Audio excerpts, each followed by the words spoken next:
Good morning everyone. आज हमें पढ़ना है साइज ऑफ द सेल्स की जो साइज होती है उनके बारे में हमें पढ़ना है। तो most of the cells are very small and are not visible to unaided eyes. ठीक है, जो बहुत सारी सेल्स होती हैं वो बहुत ज़्यादा छोटी होती हैं और वो हमारी नॉर्मल आइज से हमें देख नहीं पाते हैं हम उनको।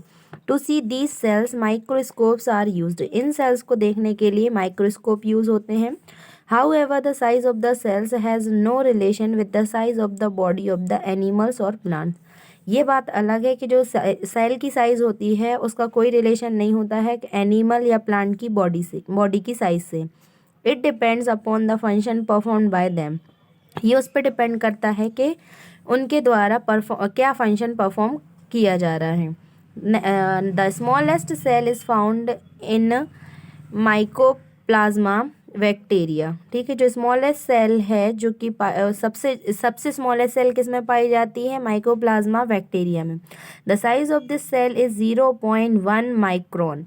ठीक है, इसकी जो साइज होती है वो कितनी होती है? 0.1 माइक्रोन, जिसको हम क्या बोलते हैं? 10,000th part of a millimetre. Millimetre का 10,000th पार्ट होता है 1 micron. The smallest cell in the human body is red blood cell. और ह्यूमन बॉडी में सबसे स्मॉलेस्ट सेल क्या होती है? Red blood cell.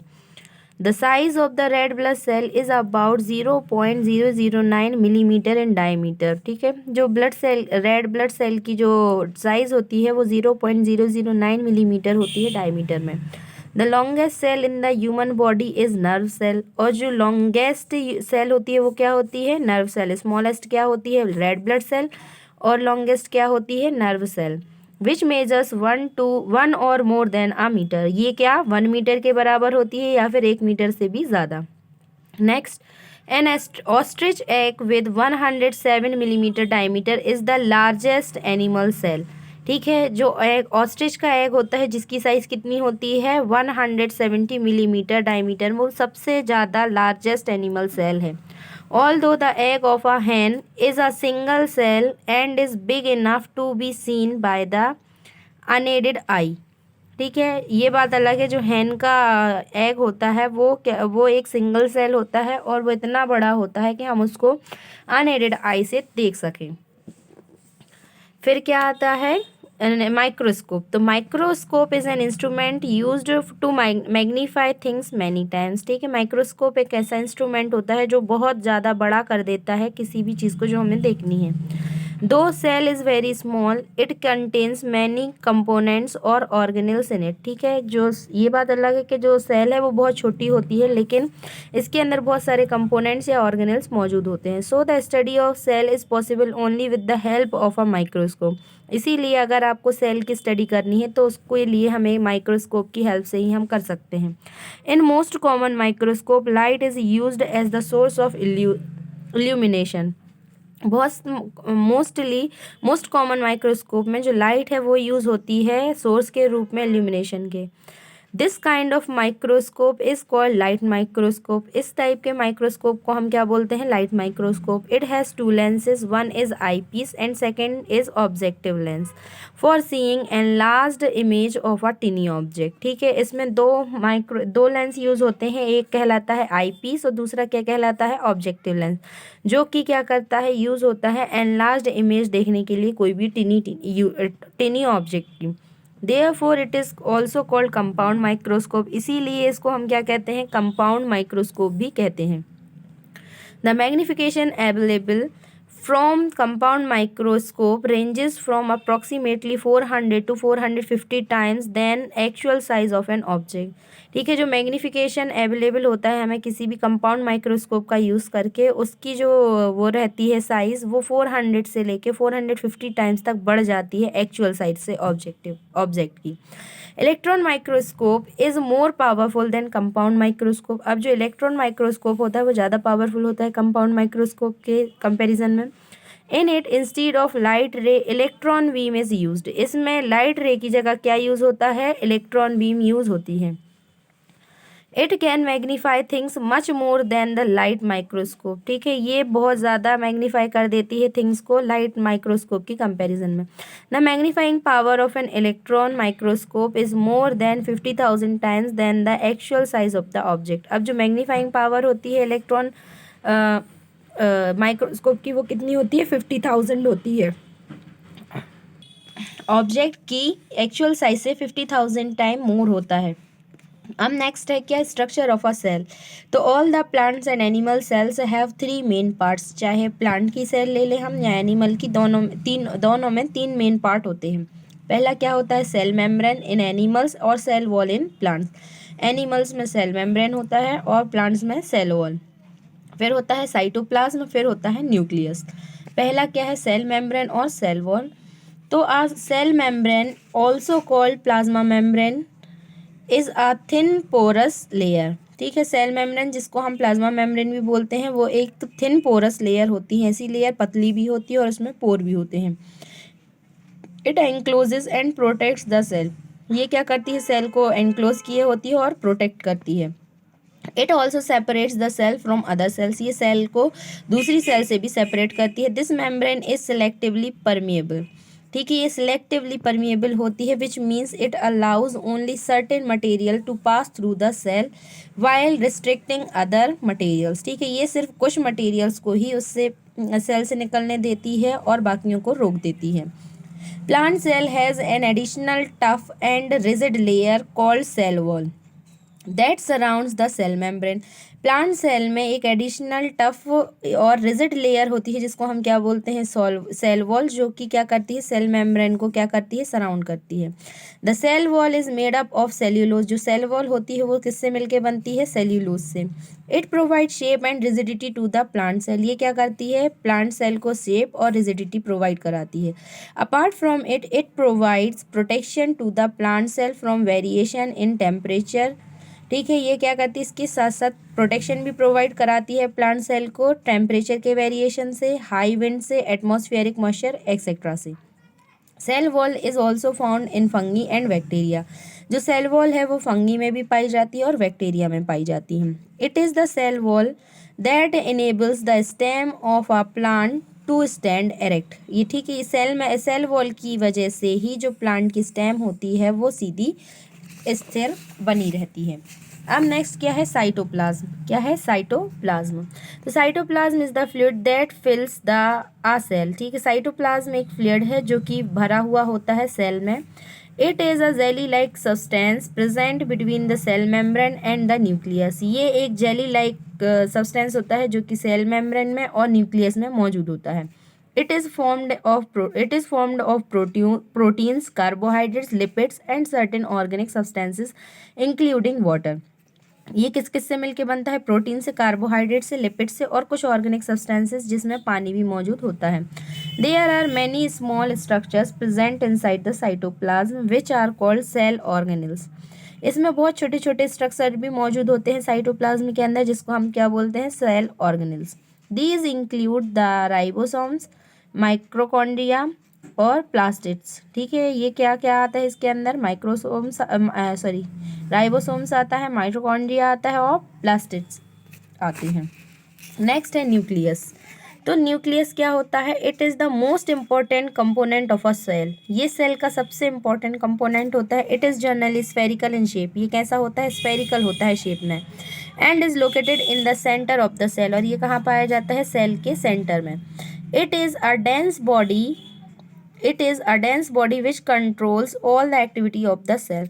ये एक डेंस बॉडी होती है जो कि सारी एक्टिविटीज़ को, सेल की सारी एक्टिविटीज़ को कंट्रोल करती है। Nucleus is made up of nuclear membrane, nucleus and chromosome. Nucleus जो होता है वो न्यूक्लियर मेम्ब्रेन, न्यूक्लियस और क्रोमोसोम से मिलके बनता है। Nuclear membrane separates between the cytoplasm and nuclear membrane separates nucleus from cytoplasm. जो न्यूक्लियर मेम्ब्रेन रहती है वो न्यूक्लियस को साइटोप्लाज्म से सेपरेट करती है। It is a permeable membrane, ये परमिएबल मेम्ब्रेन होती है। Therefore allows movement of selective materials between the cytoplasm and the nucleus, इसीलिए ये सिलेक्टिव मटेरियल को ही पास करने देती है साइटोप्लाज्म और न्यूक्लियस के बीच में। Nucleoplasm is a jelly like fluid similar to cytoplasm but denser than it. Nucleoplasm जो होता है वो एक जेली लाइक का फ्लूइड होता है जो कि सिमिलर रहता है साइटोप्लाज्म के जैसे, लेकिन उससे घना होता है।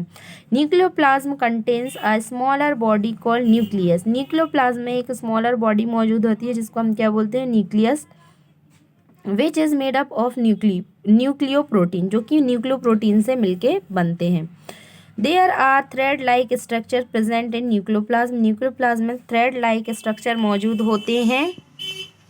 दीज आर कॉल्ड क्रोमोसोम्स, जिनको हम क्या बोलते हैं, क्रोमोसोम्स बोलते हैं। Chromosomes play an important role in the inheritance of characters from parent to child.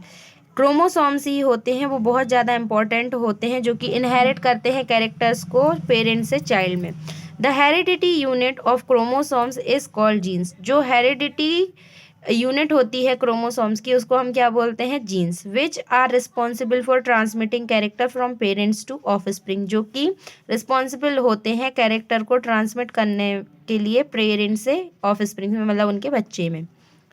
Each organism has a specific number of chromosomes. प्रत्येक ऑर्गेनिज्म में एक स्पेसिफिक नंबर होता है क्रोमोसोम्स का। For example in human beings 46 chromosomes are present.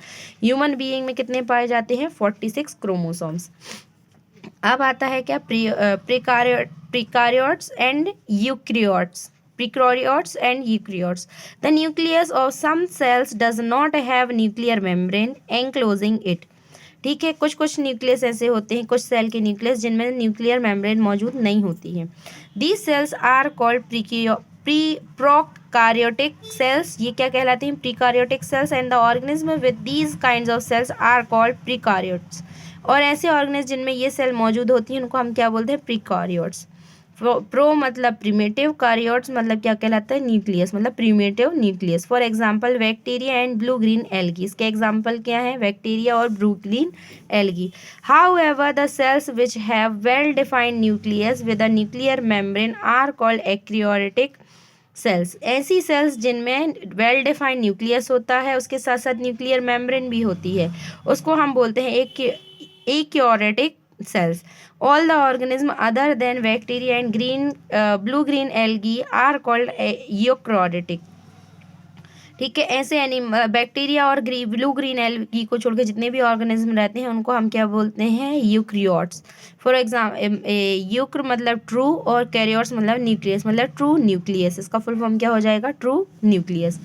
अब आता है क्या, important cell organelles found in the cytoplasm. Cytoplasm में जो इंपॉर्टेंट सेल ऑर्गेनेल्स पाई जाती हैं उनके बारे में हम देखेंगे। तो in the cytoplasm following organelles are found. Cytoplasm में ये ऑर्गेनेल्स पाई जाती हैं, कौन कौन सी, माइक्रोकॉन्ड्रिया, प्लास्टिड्स, लाइजोसोम्स पाए जाते हैं, राइबोसोम्स पाए जाते हैं, एंडोप्लाज्मिक रेटिकुलम पाया जाता है और गोल्गी बॉडीज, और इसके साथ साथ सेंट्रोसोम पाया जाता है और वैक्यूल्स पाया जाता है। इसके टॉपिक्स जो हैं इनमें से हम कुछ टॉपिक आज पढ़ेंगे और कुछ पढ़ेंगे हम नेक्स्ट क्लास में।